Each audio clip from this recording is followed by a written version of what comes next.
and let's just jump right in.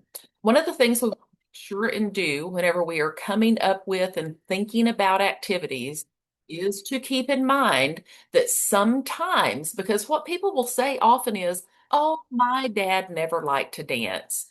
Well, dad might not like to dance, but dementia many times likes to dance. The right side of the brain deteriorates slower than the left, and the right side of the brain has the arts and the crafts and the music and the creative side. It's also that side that wants to kind of fidget or do things with hands. So sorting, something to keep these hands busy so that I don't start picking at my skin or picking at the clothes or even picking at the air sometimes. They're saying I need something with my hands. So there are many things that we can do that are not just staying busy, because there's one thing to staying busy, but there's also one thing to having meaning and purpose. So we want to look at our current skill set. Now we're going to think about things they used to be interested in, but we're going to focus on what they can currently do, because we can take the exact same activity and do it with somebody who's at the middle and the late stages. We have to adapt it. We're the ones that have to bend. We figured that out as caregivers, is we're the ones that adapt. They can't, they would if they could. So we want to match the activity to their ability and their preferences. Now, keep this in mind. Please don't try something they didn't particularly like it today and go, well, that didn't work. Because 2 days from now, it just might work. Or next week, it just might work. Or in 6 months, it might work. So I'm going to encourage you, when you get a copy of these slides, to make a copy of them so that you've got it to go back to, and that you can share it with family members who might be coming to visit. As we get closer, here we are, July 1, we're going to turn around. It's going to be the holidays. Hobby Lobby already has pumpkins out, by the way. We're going to turn around. It's going to be people coming to the house, people coming to visit, and you can even share some of these things with them. So let's go to our next one. I want to just remind everybody, because many of you have done our classes before. If you haven't, just a high overview of what that theory of retrogenesis is. The theory of retrogenesis is that our loved ones with dementia, no matter what type of dementia it is, they're going back developmentally, going back in time developmentally. That does not mean we're going to talk to them like a child, treat them like a child, or give them childlike activities. We're going to take those activities that maybe they're at the developmental age of a 6-year-old. We're going to give them activities that are on an adult level, but that maybe that developmental age could do. And we'll talk through that a little bit more. But keep that in mind. That's why children and people with dementia get along so well. One of our favorite days at the James O. West Center is on Mondays when the Kinder Frogs come, because we have 3 and 4-year-olds all over the place. And they just know how to act around somebody with dementia. They're not afraid. Nobody's told them anything to make it. They just interact. So I want to start with, and again, this is a 30-minute program, so we're going to pretty fast. I want to start talking about what's called a life story. It's person-centered.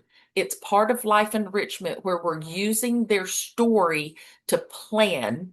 So ask what's important. Now, again, your loved one might not be able to answer these questions. Maybe they can, depending on where they are in the disease process, but you know them best if you're that primary caregiver. Who, what, when, why, and how of their life, their facts, their educational background, their work history, their food preferences. What makes you feel valued? What made them feel valued? Well, it was important that they always. Well, then let's find a way to get back. Everybody needs that feeling of, I'm important, I'm worthwhile, I have meaning. Another thing I caution you about, I've had families say to me when I've been having conversations, well, he used to play the harmonica, but he hasn't done that in years. We'll get him a harmonica. And I had a gentleman who the family was in tears when their daddy picked that harmonica back up because he was going back developmentally. Yeah, he hadn't played it in 10, 15, 20 years.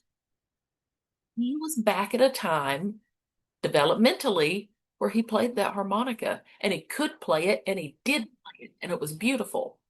So if they ever played an instrument, offer it.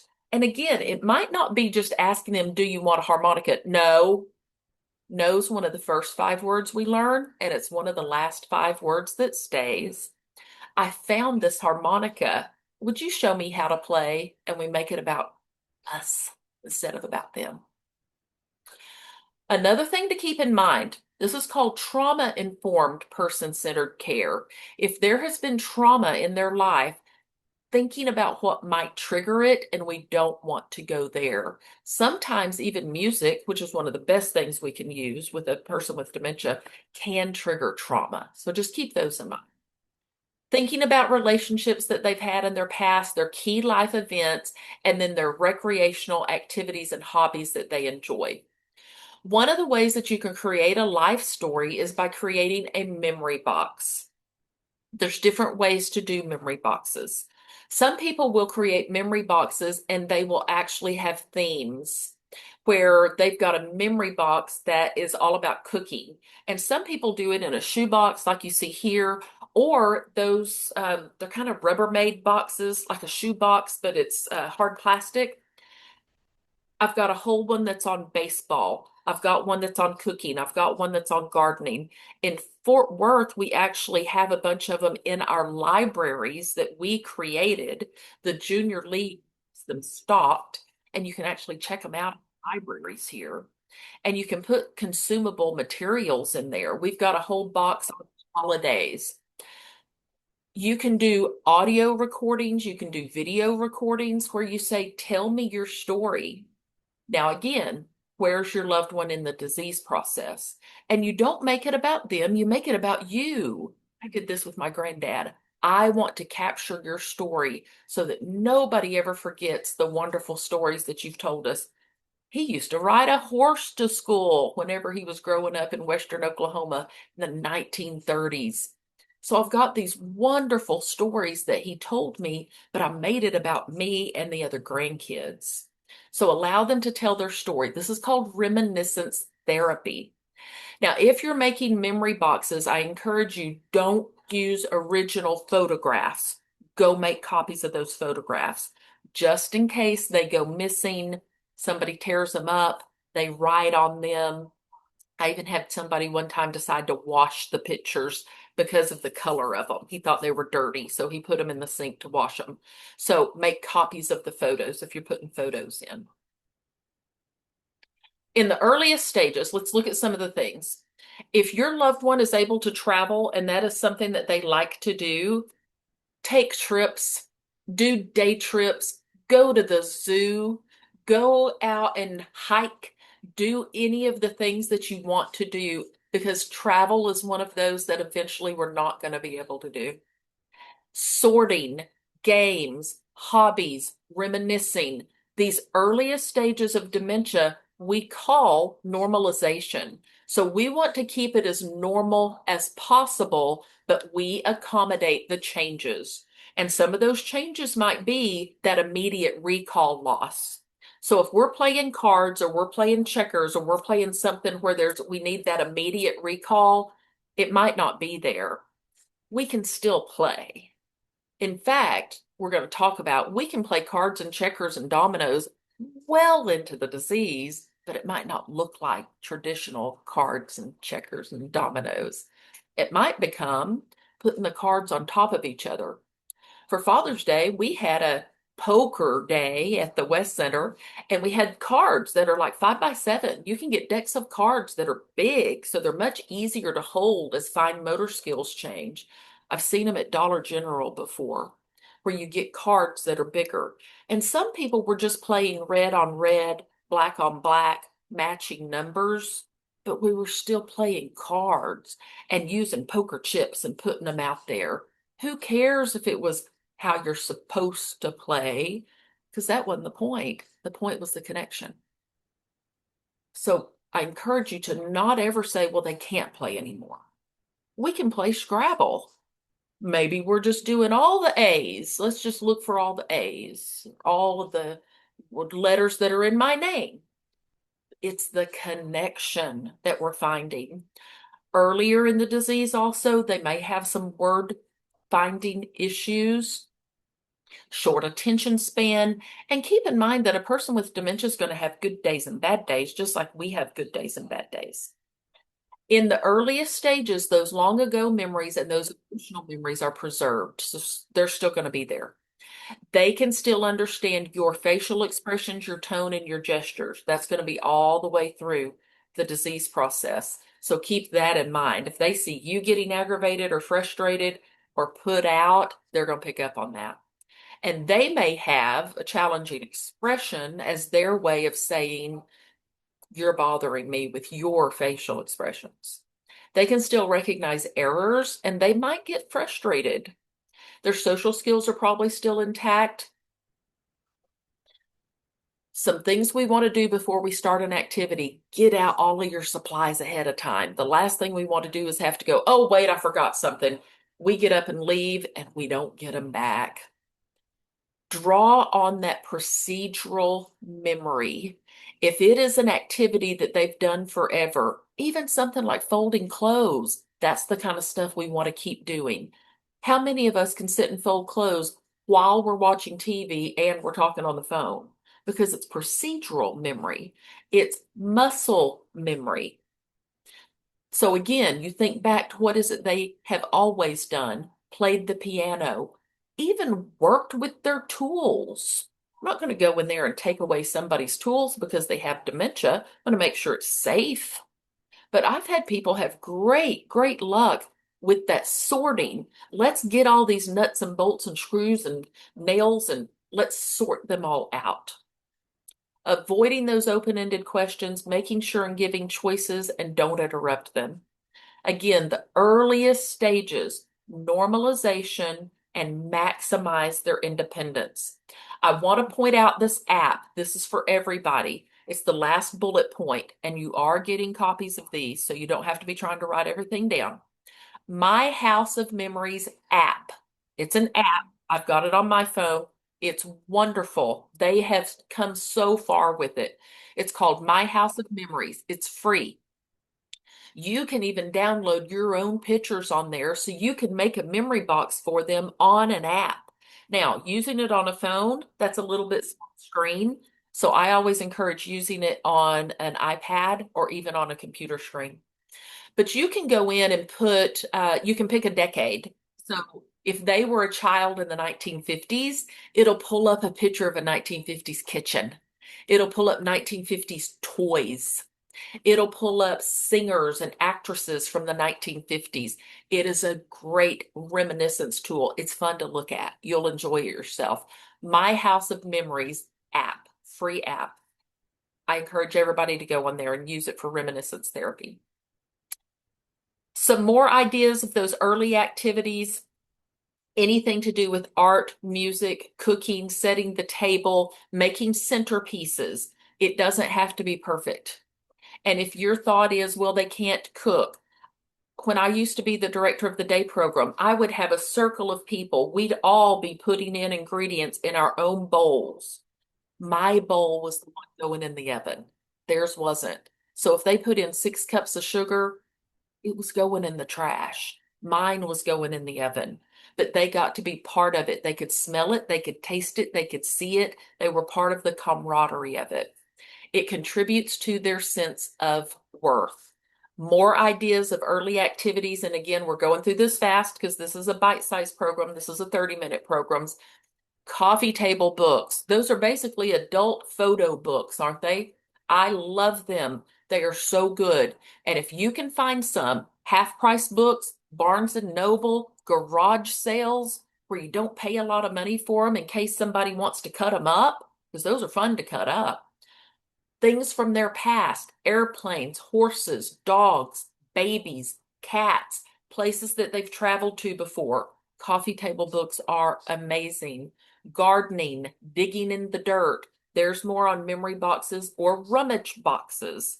Rummage boxes, I've even had people set up an entire rummage room in their house before, where everything in that room, they weren't going to break it, and if they did, it was fine. But it was a place for them to go and just be busy and rummage and go through things.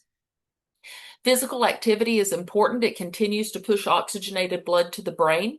You see this little device here in the lower left. That is wonderful. They use it in therapy all the time, and it's where you're pedaling with your arms or you can pedal with your feet.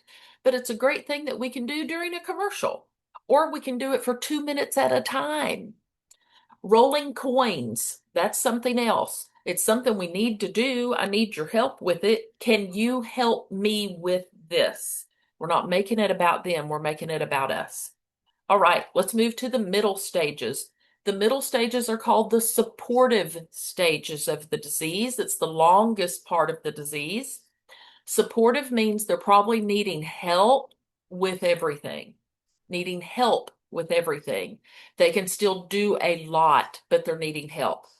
Their sequencing is going to probably be really scared by the mid stages of the disease. So we can't just have even if it's something that 2, 3 weeks ago they were able to sit down and do, that's part of the disease process is that they're going to lose sequencing. What do I do first and then what and then what and then what? So we're going to have to go through each of the steps. Also, impulse control is going to be impaired in the middle stages. They're going to be disoriented to time, and they may even be disoriented to past, present, future. And this can be when they really are thinking that it is the 1970s. So it's the 1970s. Why am I going to argue with somebody with dementia? That means that I'm arguing with a disease. Why would we do that? I'm not going to correct someone who has dementia. If it's the 1970s, it's the 1970s. Let's listen to some Bee Gees. Let's have some good music. Changes in the five senses are happening during those mid stages, and they're going to lack some of that self-awareness. So they may not know that they don't know. For some family caregivers, they say they actually are kind of glad when their loved one kind of turns the corner into these mid stages and they don't always know that they don't know. They can still use their hands, but they're losing some of those fine motor skills. They need one step at a time and they need a lot of visual cues. We're not going to be using near as many words now. We aren't going to be using as many words, but they can still mirror or follow what you do. They probably are going to move to a walker or a cane during these middle stages, maybe even the wheelchair. That social chit chat is going to start to diminish, but they will still have that conversational tone where they can go back and forth. And they do really well with a daily routine. The gentleman that you see, now for children, lots of times we talk about busy boxes. This is something called a busy board, or it can even be a fidget board. And I'm going to give you 2 different places where you can order these, actually 3 different places where you can order them. I've had families make them themselves. You also see the woman who's putting together a puzzle. It's not a childlike puzzle, but the pieces are bigger. And there are places that make, hers is, it looks like an autumn, it's outside in autumn. And look, it says 24 pieces, but it's not a child's puzzle, but it's easier to put together. Mid-stage, vision is changing and it's like binoculars. No peripheral vision. They're really not seeing around here, but they're seeing right here. So doing those smaller group activities and hands-on, asking yes and no questions. Again, one instruction at a time. Don't pull away, nurture the relationship, and give them a lot of support. Making things for children. Wow. So many times a person with dementia loves to do things if it's for someone else, because then I've got a reason to do it. If they still have really good use of their hands or those fine motor skills, one of my favorite things to do in the day program was to make tie blankets. And it's blankets that they've got little pieces around it and you just tie them. It's just a simple tie, and they don't have to do it perfectly because I can go behind them later and fix it. And then we donate them to the animal shelters or donate them to the children's hospital. Or let's take some food up to the shelter. Or here's another thing, they may still be able to sort at a clothes closet or at a food pantry. Everybody's different. That's helping the community, that's helping the church. They may still be able to help you fix things. I need your help. And they're handing you the air filter. One of the worst things we can do is say to someone with dementia, you go sit over there, I've got it. You know what they're hearing? I don't need you. You can't do it. You're in the way. And their amygdala is still intact and they still have feelings and emotions all the way through this disease. They've got feelings and emotions. Those don't go away. So we want to make sure and tap into mental, physical, social, emotional, and spiritual and occupational activities. So again, because of time, we're not going to go through all of these, but you're getting copies of this. So there's going to be active here, passive, because there's passive activities. You can be a passive observer and you're still part of an activity. Cognitive and physical. There's those tabletop games. And again, you can even get dominoes that are bigger. All kinds of games bigger now. Jenga comes bigger.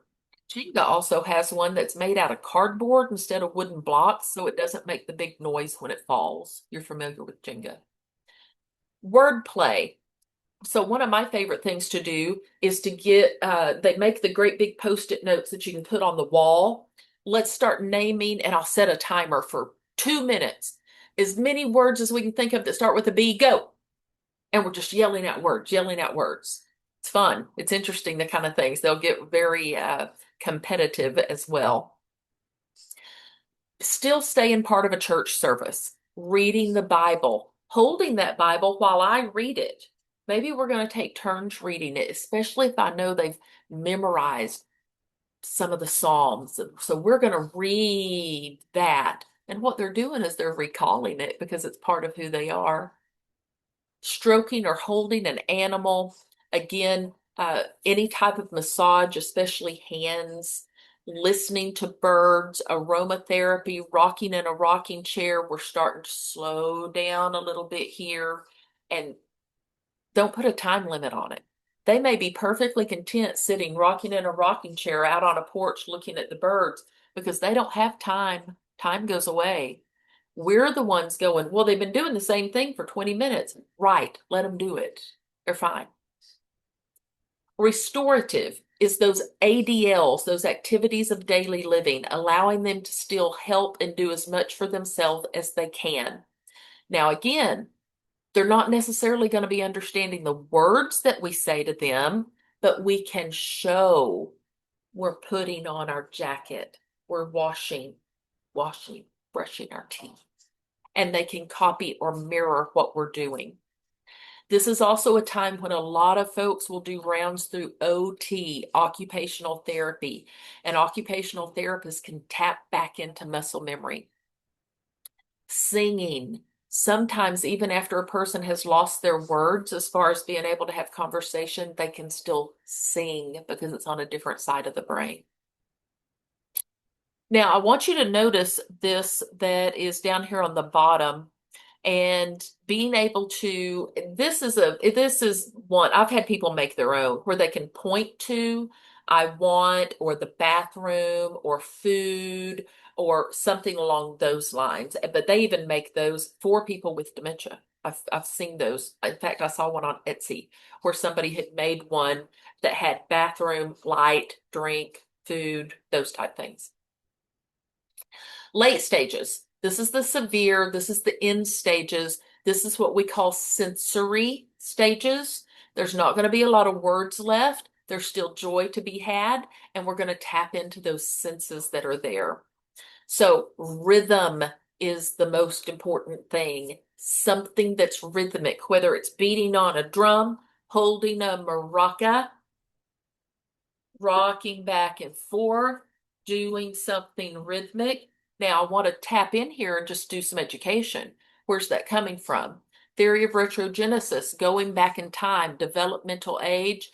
What do we do with the little one when they're upset?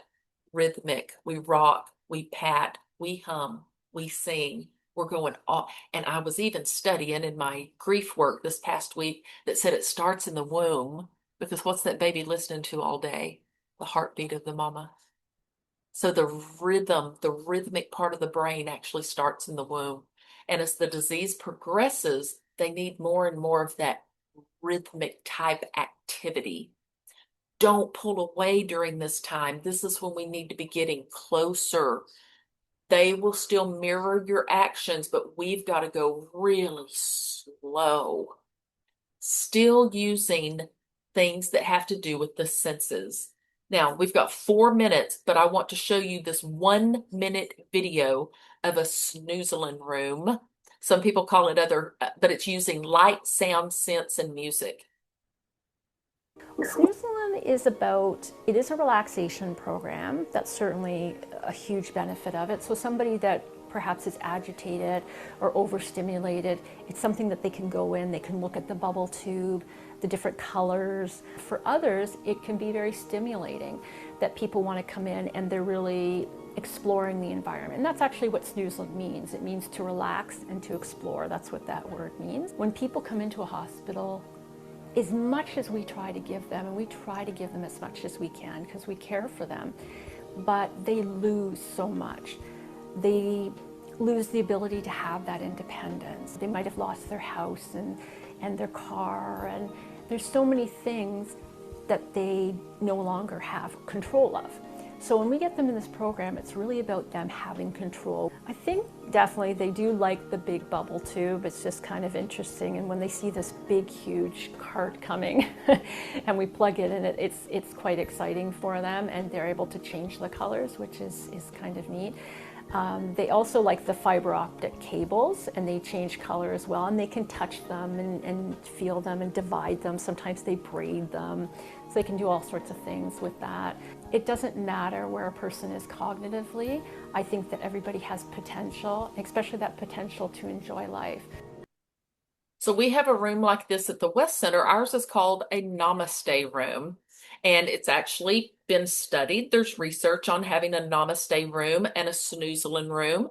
One of the studies found 15 to 30 minutes of this therapy decreased restlessness later in the day, especially for people who tend to sundown, and that they didn't tend to wander as much later in the day to do the sundowning. But you notice everything there had to do with senses. Now we're talking later stages of the disease because you see here, we also have some babies, we have some therapy animals. I'm not always crazy about these dignity, but there is a time and place for it. And I have seen them work wonders with men and women.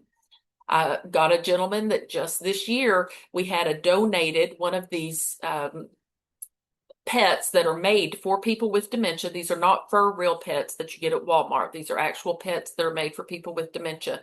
And he would just sit and hold and hold and hold and hold and pet, and it purrs until the batteries would go down, and then he'd come tell us it died.